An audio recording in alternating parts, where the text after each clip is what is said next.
वैसे साहिबा मुझे एक बात बताइए। आप चाइना में भी एम्बेसडर रह चुकी हैं, ठीक है। अब चाइनीज़ पल्स को आप बेहतर तरीके से जानती हैं।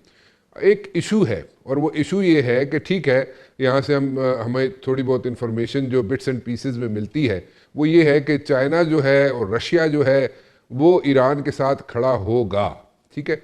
अब मुझे समझना ये है कि रशिया जो है वो तो ऑलरेडी जनाब एक जगह पे इंगेज है, एंड दैट इज़ यूक्रेन में। और अगर चाइना को देखा जाए और उसकी हिस्ट्री देखी जाए तो चाइना जो है कभी भी खुल के किसी के साथ नहीं खड़ा हुआ। तो इन दिस पर्टिकुलर केस अगर आप कहें कि उन्होंने कोई उनको हेल्प आउट कर दिया है इन वन वे और दी अदर, कोई मिलिटरली हेल्प आउट कर दिया है, हशश करके कोई हेल्प आउट कर दिया है ईरान को, तो दैट्स अ सेपरेट गेम।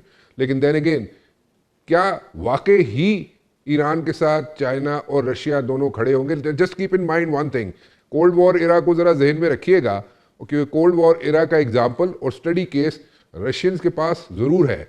और वो ये इस चीज़ को समझते हैं कि अगर वो एक से ज़्यादा जगह पे इंगेज हुए, यानी कि एक से ज़्यादा कंट्री में इंगेज हुए, तो वो कोल्ड वॉर इरा उनके सामने है, वो ब्लीड करते हैं, इकोनॉमिकली ब्लीड करते हैं, and that leads to disintegration of Soviet Union. ये हमारे सामने है। So in this particular case, Iran के केस में, वो आप क्या समझती हैं कि वो खुल के सामने आएंगे रशिया और चाइना, या कैसे इसको लेंगे if the strikes happen, if the US strikes happen in Iran? सबसे पहले तो आपका बहुत शुक्रिया कि आपने अपने प्रोग्राम में मदद किया। और दूसरा शुक्रिया इस बात का कि आपने एक बहुत अहम सवाल प्रोग्राम की शुरू ही में कर दिया। देखें, थोड़ा सा हमें हिस्ट्री पे नजर रखनी चाहिए। तो इस वक्त जो चाइना कितने दहाइयों से, अब देखें, वो अपनी डेवलपमेंट में मसरूफ है और सर डाल के उसने बहुत मेहनत की है to come to this stage.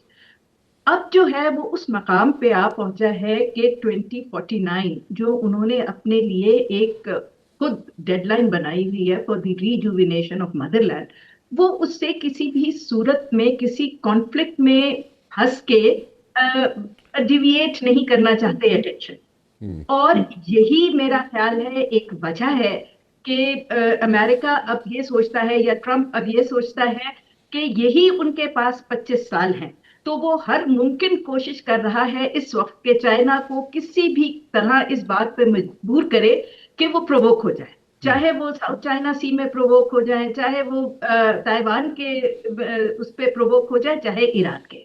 लेकिन चाइना इस वक्त मिलिटरली वॉर नहीं चाहता। उसने पहले भी अपनी हिस्ट्री में कभी एग्रेशन नहीं किया, डिफेंस किया है। और जहां तक ईरान का ताल्लुक है, तो आपको याद होगा एक बहुत मशहूर हुआ था, दिस वाज इन 2007 में, जबकि ईरान पे अगेन बहुत ज्यादा प्रेशर था और चाइना ने उनसे मदर ऑफ ऑल डील्स की थी। $400 बिलियन का उन्होंने ऑयल का से किया था मुआहदा, जिसको कहते हैं मदर ऑफ ऑल डील। और इस वक्त जो चाइना है वो पुराना चाइना तो है नहीं, ना ही ये कोल्ड वॉर का इरा है। और रशिया भी अब अकेला नहीं है। देखिए, कोल्ड वॉर के जमाने में रशिया और चाइना की आपस में उस तरह की दोस्ती नहीं थी और अप्रोचमा नहीं था जब से उनका स्प्लिट हुआ था 2023 में। तो उसके बाद अब ये पिछले 3 साल पहले चाइना और रशिया ने all weather strategic cooperative partnership की है for all times to come. तो अब ये दोनों एक दूसरे को सपोर्ट कर रहे हैं और दोनों मिलके डेफिनेटली ईरान को सपोर्ट करेंगे, चाहे वो मुझे नहीं लगता कि वो मिलिटरली इन्वॉल्व होंगे। अगर इन केस के आउटराइट वॉर हो जाती है, जिसका भी डिस्कस कर सकते हैं कि हो सकती है या नहीं हो सकती, या लिमिटेड स्ट्राइक्स होंगे। लेकिन इस वक्त दुनिया के पास और बहुत सारे टूल्स हैं टू सपोर्ट योर फ्रेंड्स, क्योंकि चाइना एलाइज तो बनाता नहीं है, पार्टनर्स एंड फ्रेंड्स की बात करता है। तो I think there are many other ways of helping them. और ऑलरेडी ये कोई ढकी छुपी बात तो नहीं है, ऑलरेडी चीन उनको काफी सपोर्ट करता है, चाहे वो कम्युनिकेशन इंफॉर्मेशन में हो, चाहे वो रेडार्स की सूरत में हो, या और टेक्नोलॉजी की सूरत में हो। तो वॉर इज चेंजिंग। तो बूट्स ऑन द ग्राउंड भेजने वाले जमाने तो अब चले गए हैं। और मेरा तो ये भी ख्याल है कि वो मिसाइल भी बरसाने का टाइम जो है वो शायद थोड़ा सा आगे निकल गया for countries like China who have far more advance technologies to help their partners. और दूसरा, आपने वो बीच में एक छोटी सी बात कही कि खुल के चाइना किसी के साथ भी खड़ा नहीं हुआ, तो इसमें मैं थोड़ी सी करेक्शन करना चाहूंगी कि as far as Pakistan is concern, China हमेशा खुल के पाकिस्तान के साथ खड़ा है। दैट्स द ओनली कंट्री जिसके साथ चाइना हमेशा खुल के खड़ा होता है। और ये 2025 मई का जो हमारा इंडिया के साथ कॉन्फ्लिक्ट हुआ, तो आपने देखा कि चाइना ने हमें फुली सपोर्ट किया। तो आई थिंक ये थोड़ा सा कहना गलत है कि चाइना किसी के साथ भी नहीं करता, लेकिन ये बिल्कुल दुरुस्त आपने कहा कि वो, मेरा भी नहीं ख्याल कि इस वक्त वो किसी वॉर में खुद with forces and with equipment कूदने की उसकी ख्वाहिश है। लेकिन वॉर का फिर पता नहीं होता, अब ठीक। डिपेंड करता है कि ठीक वो है। होती है या नहीं। ठीक है, बट ठीक है, आप कह रही हैं कि हमारे साथ तो खुल के चाइना खड़ा हुआ। ठीक है, वी अंडरस्टैंड उसके डायनामिक्स थोड़े से मेरे ख्याल में डिफरेंट हैं, क्योंकि being a student of DSS मुझे जो समझ आती है यहाँ पे सिचुएशन सिनेरियो पाकिस्तान के साथ खड़ा होना चाइना के लिए बनता था।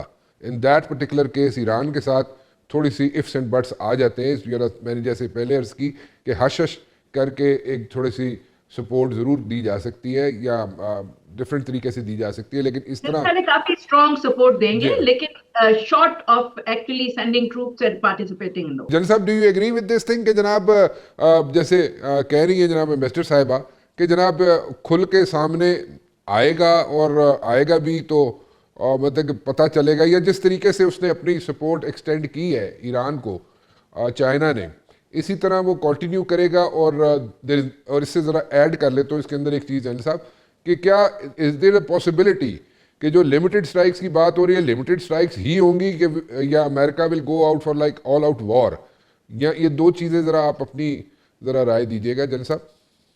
बहुत शुक्रिया जी। सबसे पहले तो राना साहब आपके लिए और आपके व्यूअर्स के लिए, एम्बेसडर नगमाना के लिए, ब्रिगेडियर राशिद के लिए सलाम, और बहुत शुक्रिया आपने मुझे प्रोग्राम में लिया। पहले मैं बताता चलूँ कि एम्बेसडर साहिबा जो फरमा रही थी, मेरे ख्याल में चाइना फिजिकली कहीं पे भी इन्वॉल्व नहीं होगा जी। चाइना की एक काइंड ऑफ अनरिटन पॉलिसी है, वो वॉर्स को अवॉइड करते हैं, और अभी भी जितनी कोशिश की गई है उनको प्रोवोक करने की मुख्तलिफ जगहों पे, इवन अफगानिस्तान के थ्रू जब उनके चाइनीज़ पे अटैक हुआ था किर्गिस्तान में, और जो साउथ चाइना सी में जो क्वेश्चन होती है या जो प्रेशर डाला जाता है उन पे, तो उन्होंने रिएक्ट नहीं किया। वो मिलिटरीली मेरे ख्याल में कहीं पे भी फिजिकली इन्वॉल्व नहीं होंगे। एवर डिप्लोमेटिक सपोर्ट या जो हार्डवेयर वाली सपोर्ट है उसके ऊपर वन कैन से कि जी पॉसिबल होगा। अभी आते हैं ईरान के ऊपर क्या पॉसिबिलिटीज़ हैं और क्या होगा।